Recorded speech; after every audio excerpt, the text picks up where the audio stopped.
In this video, we're going to talk about why we raise preflop. So like I mentioned in the section introduction, this section is going to be covering open raising, commonly referred to as either raising first into the pot or putting the preflop raise into the pot. So rather than just show you ranges and show you different sizes that you should be using, I want you to understand why we raise preflop, because in regards to the goal of becoming a thinking poker player, you need to understand why you're doing something rather than just taking a poker coach's word for what they say and be like, okay, well, Outland says I need to raise this range and I need to raise this sizing. Well, I want you to understand why we raise. So that's what we're going to do. That's what we're going to cover in this video. Now, just so you understand, I want to make sure when we talk about a preflop raise or open raising or raising first into the pot, what this is, and let me go ahead and highlight this bullet point because it's important. I want you to understand this fully, is that this occurs when no one else has yet to raise preflop. So when you're the first person to voluntarily commit chips to the pot via raise, that's what an open raise is, or raising first into the pot, or preflop raise. Okay, so with that said, I want to talk about 5 specific reasons why we raise rather than limp. And those reasons are these right here: showing strength, gaining the initiative, thinning the field, building the pot with good hands, and stealing the blinds.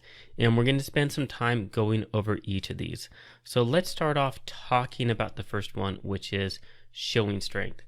So this one is pretty straightforward, just like its name implies. So we raise preflop to show strength. So a preflop raise signals strength, whereas limping signals weakness. And let me go ahead and highlight that because that's important, right? If you're at a poker table and somebody open limps from under the gun, they're not showing strength, they're showing weakness. Whereas if somebody open raises first act and they're showing strength, what we're doing when we raise is that we're telling our opponents that we have a strong hand and we're not afraid to put money into the pot with this hand. So we're not afraid to raise, whereas a limping type of opponent, well, they're playing a weak style of poker. They're afraid to put in raise. They'd rather take a more risk adverse strategy and limp rather than raise. So that's showing strength. I mean, pretty straightforward, pretty basic. Really don't need to go into much more detail regarding this. Just understand that we raise to show strength, to put fear into the minds of our opponents. Whereas when we limp, we're not putting fear into the minds of our opponents. We're signaling strong opponents to attack our weakness. All right, so that's the first one. The second one we want to talk about is we raise to gain the initiative. And so we're not only showing strength, but when we raise, we also gain the initiative in the hand. So what we're doing is when we're raising, we're showing strength, we're gaining that initiative to drive the action in the hand. So what'll happen is that when we raise, we show strength. In our opponent's eyes, we have a strong uncapped range, and they'll look to us to drive the action post-flop. So it's not uncommon for you to hear check to the raiser in a live poker game. And when people are signaling that, they are signaling to us as a preflop raiser to drive the action in the game because we have the initiative by raising rather than limping. When it's a limped pot and everybody limps, nobody has the initiative. Nobody is driving the action. The first person to act post-flopped in a limp pot is then going to gain the initiative. But in a pot that's raised pre-flopped, whether it's a single raise pot, which is what we're talking about now in this section, or later when we talk about 3-bet pots or when we talk about isolation raises, the person that puts in that final raise is going to have the initiative in the hand. So what this is when they signal this all check to the raiser, or when you're playing online where they just simply check and then wait for the raiser to act, what they're doing is they're respecting you as a pre-flop raiser. Because, and let me go ahead and highlight this because it's important, they respect the preflop raiser because they know that you have a strong uncapped range. So remember, getting back to a previous lecture, when somebody is calling or limping, they have a capped range that can't have the strongest hands. But we, as a raiser, our range is uncapped all the way up to pocket aces. So that's an important point to understand, that the callers are going to have a weaker capped range. So having the initiative in poker is a great thing. It's especially important when we're in position, and we'll see this when we start playing post-flop with our post-flop section. So when we have the initiative and we're in position, we can better dictate the flow of the hand against our weaker, more passive opponents, because they're going to look to us to see what we do before they determine what they're going to do. So one additional thing with gaining the initiative is we also capitalize on what's called dead money.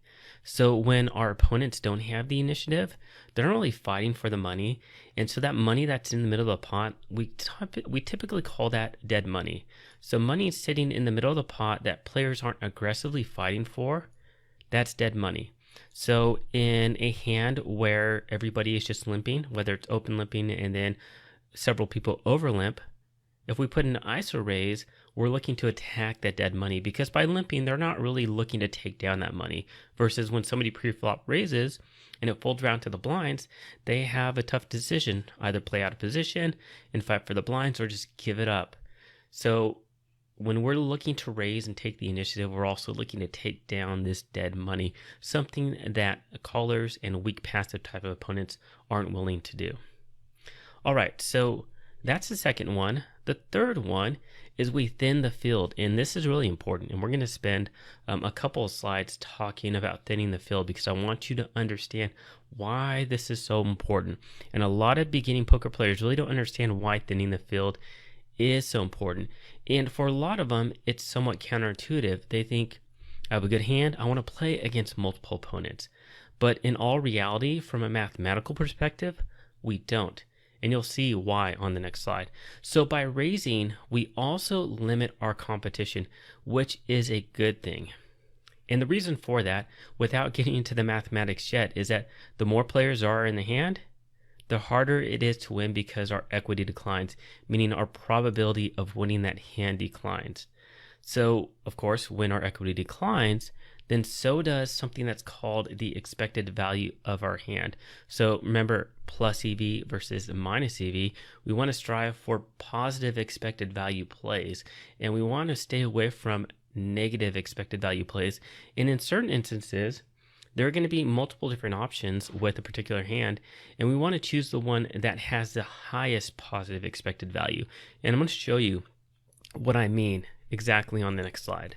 So here's a very simple example of thinning the field.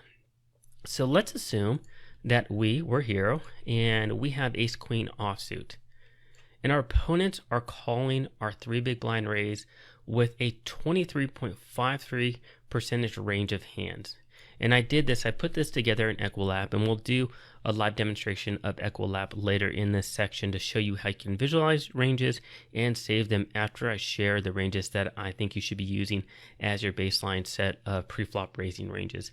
But this is what it's going to look like. Pocket deuces up to jacks, ace king or ace queen suited down to ace deuce suited, king 9 suited plus, queen 9 suited plus, jack 9 suited plus, 10 9 suited, ace 6 off plus, king 10 off plus, etc., excluding the strongest hands that we would typically 3-bet.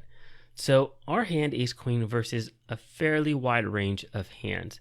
What I did is I plugged this information into Equilab, which again I'll demonstrate later in this section, and I'll also be using throughout this course. So it's definitely something that you're going to want to utilize if you don't already. And I use something that is called a basic EV calculation. I believe I'm not going to cover that later in this course. I saved that for my poker math course. It's kind of beyond the scope of what you need to know in this course, and I don't want to muddle this course with too much poker mathematics. But I use a basic EV calculation, and I plugged all this information into Equilab as well. And what I did is I did it against 1 opponent, 2 opponents, 3 opponents, 4 opponents, or 5 opponents. And this is a 6 max table. So this would be what we would call a family pot. A family pot is where everybody enters the hand and plays. And so what I calculated from this was our equity, our probability of winning the hand, and our EV, how much we expect to win in the long run in that situation. And so what you're going to notice is that as more opponents enter the hand, our equity declines.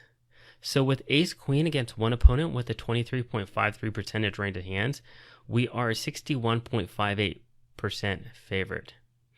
And by the time we get all the way down to 5 opponents, we're no longer a favorite. We only our probability of winning the hand is 17.91% of the time. So it declines all the way from the top down to the bottom. Now, in terms of the EV, what's interesting is that from 1 opponent down to 3 opponents, it starts to decline, but from 1 to 2, it actually goes up slightly.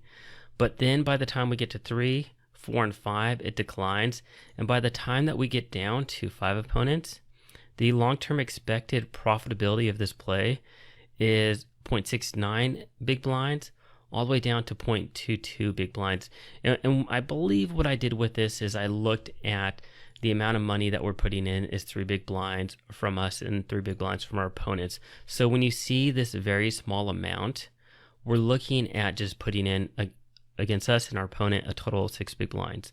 With a total of 6 opponents, it would be 18 big blinds.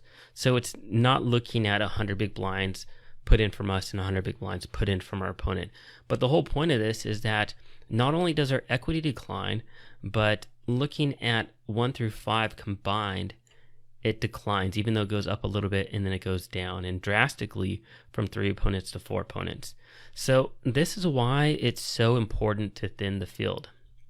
And don't really need to talk about this since we already talked about this, but on the second bullet point is that there is a specific reason that this occurs, and I'll just highlight this whole bullet point. It's because every single person in the hand has a chance of winning the hand, and that's what we call their equitable share or fair share of the pot. And I'll just put another box around this down here. So because everybody in the hand has some sort of equity in the hand, their fair share portion of the pot, then of course our equity is going to decline, and of course our expected value, the profitability, is going to decline as well. And this is a concept that I coined in my book Master Micro Stakes Poker that I hadn't seen any other poker coaches utilize. I called it the diminishing equity concept, and it states as more people enter a hand pre-flop, our probability of winning that hand declines as each player acquires an equitable fair share portion of that pot. So this is one of, I think, the biggest aha moments for a lot of players, is to understand why we thin the field, why we don't want to play against 5 opponents with pocket aces, and why we would prefer to play against 1 or 2 opponents instead. All right, so that is thinning the field. Now, the next reason that we raise, well, this one is pretty intuitive. We build the pot with good hands. So when we have a good hand, we want to build the pot, right? We don't want to make the pot as small as possible with a good hand. With a good hand, such as pocket aces, pocket kings, pocket queens, and so forth, we want to build the pot pre-flop. And when we think we have the best hand post-flop, we want to continue to build the pot. And so what I did here is I have an example, and what I want to do is share with you is comparing open limping versus open raising and seeing the drastic difference in the size of the pot by the time we get to the river if we bet every single round. So what I did is I took a simple example of limping 1 big blind versus open raising 3 big blinds. We're playing heads up against an opponent, and on each post-flop street, we're betting a half pot size bet. So if you take a look at this, and you're going to notice that there's a 0.5 BB because we're playing against the big blind, so we're assuming that the small blind folded. And so we limped, the big blind checked because the big blind already has a blind out there. In this situation, we open raise to 3, everybody folds, goes around to the big blind calls the 3. And so what you want to look at here is we're betting a half pot size bet. Look at how much drastically the sizes of the pot is on each round. 5 big blinds versus 13, 10 big blinds versus 26, and then by the river, 20 big blinds versus 52 big blinds. So what we're able to do by raising is we're able to build the pot 2.6 times larger on the river than if we open limped and we bet a half pot size bet on each round. So this is why it's important to open raise, because if we don't open raise, then it's going to be a lot harder to build the pot. And by open raising, the expected value, the long-term profitability of our hand is going to be a lot higher than if we just simply limped. All right, so on to the last one, and we're going to talk about this in its own separate videos, possibly its own separate section where we're talking about stealing the blinds and defending against blind defense. But this is the last reason why we raise. So by the time it gets to the cutoff, the button, or the small blind, we want to look to steal those blinds in late position. And when we are looking to steal the blinds, we're typically open raising with our weaker hands in late position. And you're going to see that when I demonstrate the different ranges that you would utilize to open raise. You're going to see that it goes from smaller to much larger because stealing the blinds increases our profitability vastly over the long run in regards to playing poker. So when we are looking to open raise with our weakest hands in late position, our primary goal is to win the blinds uncontested pre-flop. And when we do this, we're capitalizing on a concept that I just introduced, capitalizing on that dead money in the pot, the 1.5 big blinds that's just sitting there for our taking that we're hoping the small blind and the big blind won't defend against.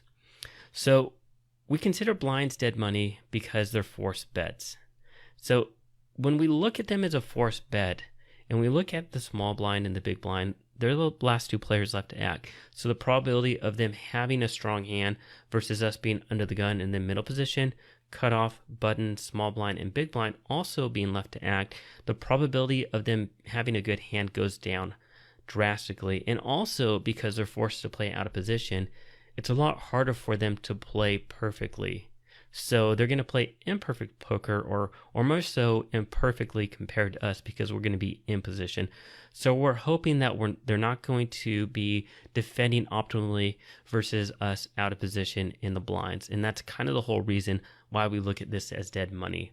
And like I said, we're going to be dedicating several different videos, possibly an entire section, to stealing the blinds and blind defense later in this section, the pre-flop section of the course. So that's going to conclude this video. Let me just go back to the first slide just as a recap. So the different reasons, the 5 specific reasons why we raise is to show strength, to gain the initiative, to thin the field, vitally important concept to understand, to build the pot, again, another vitally important concept to understand, and to steal the blinds. So hopefully this was insightful for you. And like I said, I'm here to teach you why we do specific things. I just don't want to give you a robotic methodology of playing the game saying raise these ranges, bet this much, and do X, Y, and Z. I want you to understand why. And that's going to allow you to increase your game and to move up and out of the micro stakes. So hopefully you enjoyed this video. If you have any questions, let me know. If not, thanks for watching, and I'll see you at the next video.